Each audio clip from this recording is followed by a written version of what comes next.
Through this video with narration and cut out a few images that were inappropriate. Actually only one image, and so I'm just going to try to give it a little bit of narration. So it might not make complete sense, but it's just a way to give this video a little bit more context and still keep the music and the original comments and so forth, instead of redoing the video altogether. So first of all, the incubators. A lot of people have asked about the incubators. The incubators were first introduced at the World's Fair, and some people speculate that it was a way for people to take children and put them into situations like this, like public schools and so forth, that they needed more bodies for this system. They needed more children for the system to repair, like what you see here, mud-flooded cities. They needed more bodies to dig, more bodies to work, and to train them for situations like that, they needed them to be indoctrinated. So there you go. That's the theory with the incubators, is the incubators were a cover story to move children around. Not unlike what may or may not be happening today in other situations, but that would be a different video, obviously. So, like I said, I don't know everything about every picture, nor does a lot of other YouTubers out there. We just put pictures out there and people can make what they want from them. We don't have answers for everything. All I know is that the incubators were a strange period during the World's Fair's history, and they say it was to show off the science and the medical breakthroughs. I don't know. This photo most likely isn't that suspicious or, important. It might even just be a Halloween picture. Now, the thing with the Coney Island and the other beaches of the early 1900s is they seem out of place. They seem like they've never even seen water. Why are they wearing so many clothes? Why are they wearing so many clothes in this picture? It's not just about modesty, it's about these are the clothes that they were given. They don't seem right, as other people have mentioned, as John Levi's mentioned, as Wood Nichols has mentioned. They don't seem, all these people seem out of place. Their clothes don't match what it just seems awkward. It seems overdone, especially with the hats and the umbrellas, parasols, whatever you call them. There's just a strangeness about all these people. They just seem out of place. This woman seems out of place on the diving board. It's like she's never been on a diving board before. And nobody can explain why people were wearing so many damn clothes. And why everybody had the same hat. And there's just a lot of inconsistencies. And when I first started doing these videos, I wanted to just see if people could kind of figure it out just by looking at them. But if people prefer narration, I'll give narration. I should give narration anyways. It's more interesting, I suppose. And if you don't want to hear my narration, then you can mute the video. And I'm going to be doing non-narrated videos, just the music, on a different channel. I'm going to make a separate channel just for that. And then this channel will be more narration videos, but I'll have a separate channel just for the music and the pictures.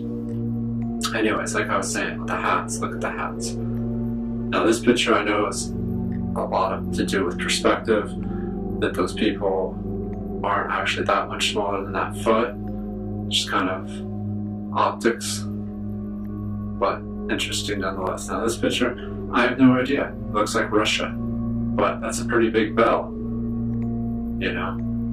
I don't know. If anybody knows, leave it in the comments. I just think it's interesting.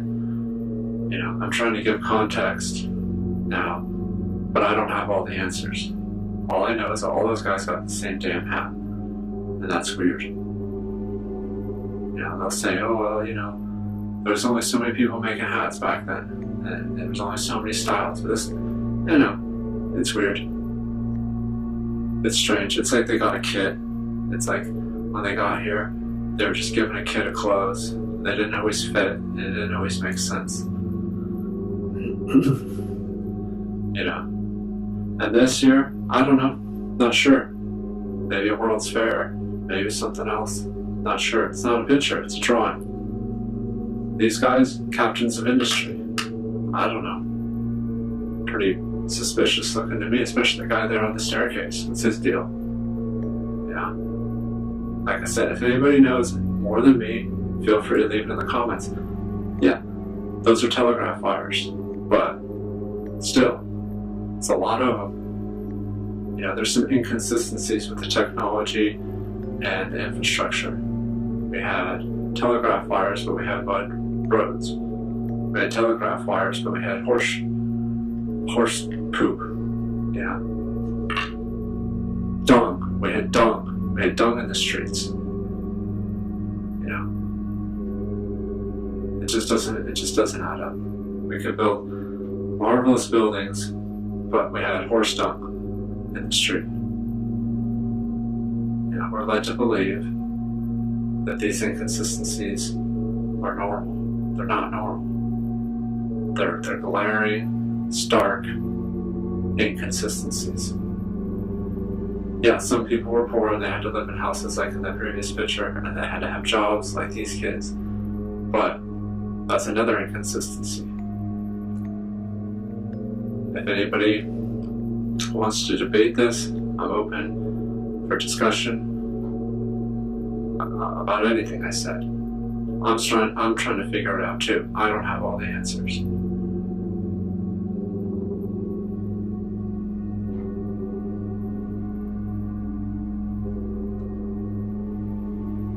I mean, it looks like they're building the subway, or are they digging out the old buildings?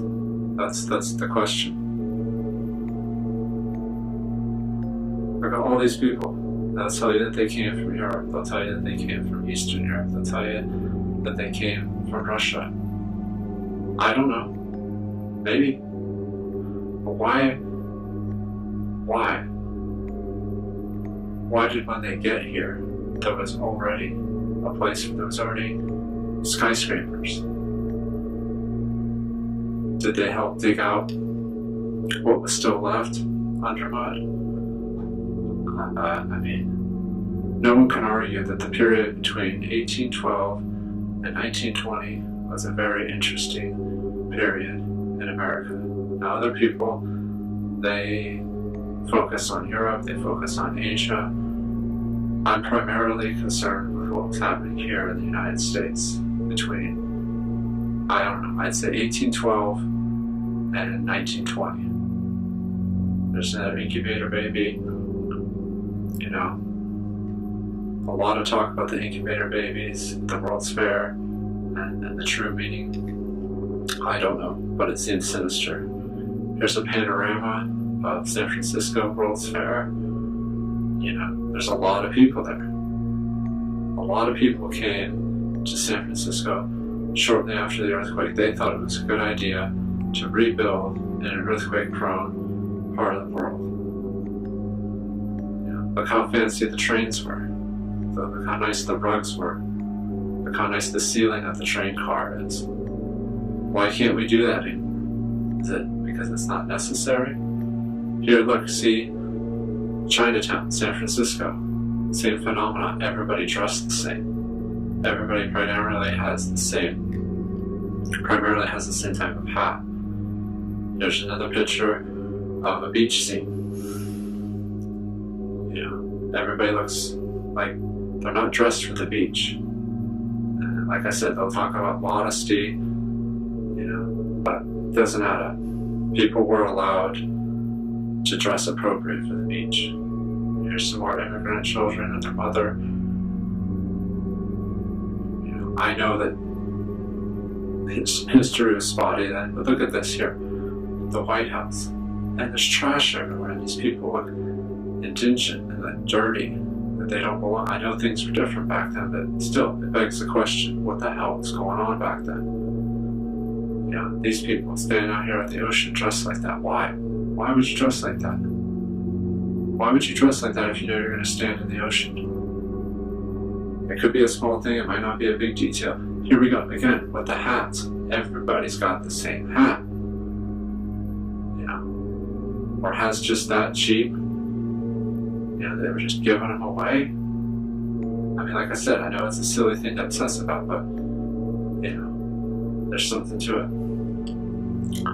These children out on the street, you know, probably going to get taken to some other family halfway across the country. Once again, here, Coney Island. You know, what's the deal with the clothes? Doesn't add up. Just doesn't add up. And nobody's got a freaking beach towel. Yeah. Greenwich Village. Hot dogs. I don't know. Every picture is a potential clue. Every picture is a potential missing link. I don't have the answers. Nobody really does. But we all have our separate clues. We put those together, we can create a more accurate narrative. That's what it's about. It's about questioning the perceived narrative.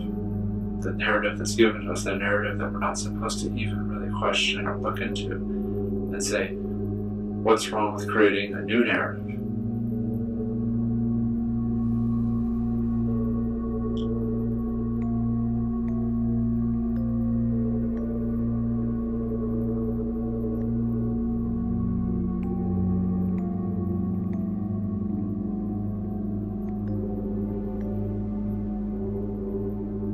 Orphan train. Yeah, thousands and thousands of children were moved by orphan trains. Why? They say to get them out of big cities to bring them to rural areas. What if the opposite was happening? What if they were taking kids from rural areas and bringing them to cities? I don't know. I think both was going on. I think they needed both. I think they needed kids in the rural areas, and I think they needed kids in the city, but they needed different type. They wanted to take the rural kids out of the rural areas and bring them into the cities and vice versa. Why? I don't know, but I'm pretty sure that's what was happening. If anybody has proof, you know, leave a comment.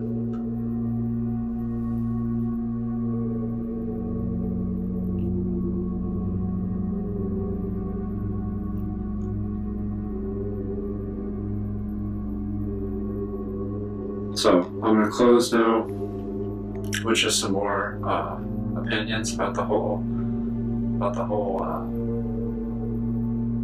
series of events between 1812 and 1920. Is that something major happened under the noses of the people in that period, and they're dead, they're long gone. There may be stories out there that help present a better picture of what's happening.